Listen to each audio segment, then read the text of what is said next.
Brought to you by the EveryDollar app. Start budgeting for free today. All right, today's question comes from Courtney in Washington. Courtney writes, I'm 23 and I've been married for 1 year. Last night he admitted to me that I'm assuming husband. My husband admitted to me that I am better with money, meaning I don't like debt, and that he spends more than he makes. He gave me his credit card and debit card to hold and asked me to give him an allowance for necessary purchases. He has a bad habit of using credit, payment plans, and buying too many toys. I don't like the idea of holding his cards and controlling his actions. I understand accountability, partnership, but I believe putting limitations on a full-grown man will lead to resentment in our marriage, even if he asks for it. Is his asking me to hold his cards reasonable? If I do hold his cards for a period, what can I do to make those spending habits stay gone? How do you get so wise at 23 years old? Courtney, you are 20. Courtney. I was about to say the same thing, man. Touchdown. Who is this person? It's amazing. Wow. So I want to give. I had this exact conversation. I was probably 26, maybe 25. Like, I see the trajectory. I see the things that plagued my family growing up, and I'm on the track. And it was kind of like, I need you to drive. Now, in retrospect, I understand that started a power struggle between me and my wife that lasted years and years and years. And so I'm happy for this dude that he was like, hey, I'm not doing this right. I like his humility. Yes, there you go. That's the beginning of repentance. Got to do this thing together. Just got to do it together. Yeah. I'll start with that. What do you think, man? I think it's exactly right. I mean, she's onto something here. She doesn't want to be his mommy. It's his mom. That's it. She wants to be his wife. And by the way, husbands, it is very hard for your mom to be romantically interested in you. And when you expect your wife to mother you, it does something to the desire and eros in your home. Don't do that, right? Work together. He can, cut up the credit card and put his debit card in a drawer and get cash, carry that around. And the two of you start doing a budget together. And you pinky swear and spit shake that that's a contract, and I'm sticking to this, and that's my accountability. We are going to work together, not because no one should be doing it by themselves. That's right. Or he can text you, and every time he feels like making a purchase, just as a way to extend the gap. If it's in the budget, you can make the purchase. No. But when he's about to impulse buy, not in the budget. You can't buy it if it's not in the budget. No. I just want him to identify. Oh, I'm about to do something stupid. Yeah. And it's just extending that gap between stimulus and response. You can do some of those kind of things. Here's the deal. It's about putting in hurdles. But yeah, I love her sense that she already feels like, hey, I'm going to end up as mom. I don't like this. Yeah. Yeah, that's very wise. Way ahead. Yeah, the answer is no, I'm not going to take this over for you, but yes, we're going to work together. And yes, as two grown-ups, we're going to agree on a plan that serves our future and serves our present and serves our household and serves our marriage. And then we're going to stick to that plan as two adults. And when one of us that has an inner child wakes up and wants to go crazy at Costco, you have to stick to the plan. That's right. Because there's hell to pay if you don't stick to the plan. Right. And define what hell is, right? Hell is you go home and you didn't stick to the plan. And your spouse is not going to be happy with you. And I think it's an important call. I have told people, just give your credit card or give your debit card to your spouse. I was wrong on that. I don't think that's wise. I think what's wiser is if you can't control it, then let's cut up both cards and you carry cash for a while. And if you go get one reissued when you're ready. Well, here's the thing. What you need is a reason to control it. When you have no boundary, nothing is written down, then everything's okay. Right.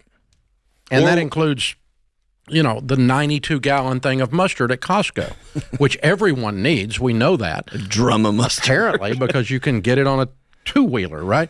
And so, but we impulse stupid butt stuff mainly because we don't have, A, any price to pay if we do it, and B, there was nothing in line before we got there. It's like I used to tell my kids, about premarital sex. I said, okay, we're going to sit down and we're going to have a discussion before you end up in the back seat. Because if you don't decide before you end up in the back seat, it's over when you get to the back seat. That's right. So you got to decide before you get to Costco what you're going to spend. And I'm not against Costco. I like Costco. We're actually an endorser of theirs. But, before you get to the restaurant, before you get to whatever. And so you don't come home with a new bass boat and go, look what I did, honey. Can I tell you, as a former impulse buyer, just a clicker and buyer, I am too. I have to deal with the fact that I was creating a life where I wasn't very alive. Yeah. And if it wasn't that, I was flipping channels. It was just a kind of life. Yeah. Well, it's dull. It's dull. When I addressed that, how can I inject some life into my life? Dude, I don't think about it that I often. remember the first time I went to Sam's and got out without buying anything. I thought it was like a spiritual victory. I know. Dave's out in the parking lot. I'm like, woohoo! I did it. I got in and out, didn't buy anything. If we're celebrating, I went into Home Depot the other day, didn't have what I wanted, and I walked out and bought one thing. You didn't even buy a tool? That was a huge That's a moment for me. breakthrough. That's a breakthrough, John. I'm proud of you. It was good. I went My straight name to is church. John, and I like tools. That's the thing, guys. So, but when you have a plan, now here's what changed it for me. It's like, okay, I want a good future. I want a good marriage. I want to be in agreement with my spouse more than anything Costco has. That's the key. Right. And when it's written down and I made a promise, I can't break my promise. And if you're getting itchy, I don't get itchy to break my promise. Underneath the it doesn't itchy. come up. Yeah. I really don't. Now, if I get itchy, I just go, I can't do it. It's not in the plan. Yeah, I got to go do something else. Because the plan supersedes the itch. I like it. You know, like the it. contract with my wife, the word I gave to her that this is what we're going to spend our money on so that we freaking have a future. That's it. Now, that contract means a whole lot more than that stupid item. That's it. But you don't have anything to gauge that item against, like that boundary, and then all is fair. You just buy everything. Yep. And the same thing's true with your stupid Amazon button. Click, click, click, click, click, submit, submit, submit. Empty the cart into your dadgum front porch, and there's nothing in your life that's telling you no. There's no budget. There's no plan. I can just go make some more money. I'll out-earn my stupidity. Submit, submit, submit. Isn't it interesting that the word is submit? Submit. Yeah. I mean, it's it's a good little wink. Bow down deeply and submit to the Amazon God. There's a great Instagram reel where there's a guy watching his wife and she's doing yard work or something, and it's slowly panning, and he said, "My goodness, I won the lottery with the most amazing, hardworking, beautiful," and it pans to the front porch and it's just stacked up with boxes, and he's like, "Good God!" That's pretty good. Yeah, that was pretty great. It's good. So, yeah, Courtney, kudos to you at 23 to grasp both of you. Very, very good concept. Humility and wisdom already in this young marriage. Kudos to him for being humble enough to go at 23. Man, that's a big manly thing to do, to say I can't do this by myself, because a lot of 23-year-olds desperately don't want to look like a little boy. And he walked in there like a man and said, "I need some help." And he did the wrong thing, and you got onto that, but he did it for the right reasons. And you guys have the ingredients of an incredibly powerful marriage that becomes very wealthy, and you've got it at a young age. So congratulations. That's a great question. Really, really good. So learning to work together. And I got to tell you, there's certain segments of our culture, certain demographics, certain races, certain things where it's not unusual that mama pays the bills and daddy brings home the bacon. Mm.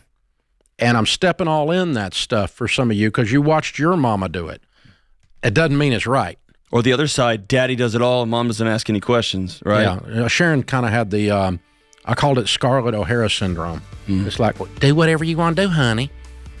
And if the children don't have clothes, we'll just use the drapery. It's like, remember Scarlett made stuff out of the drape shop. Gotta work together. Scarlett O'Hara syndrome. There it is. Gotta work together. Create your free every dollar budget today, the simplest way to budget for your life.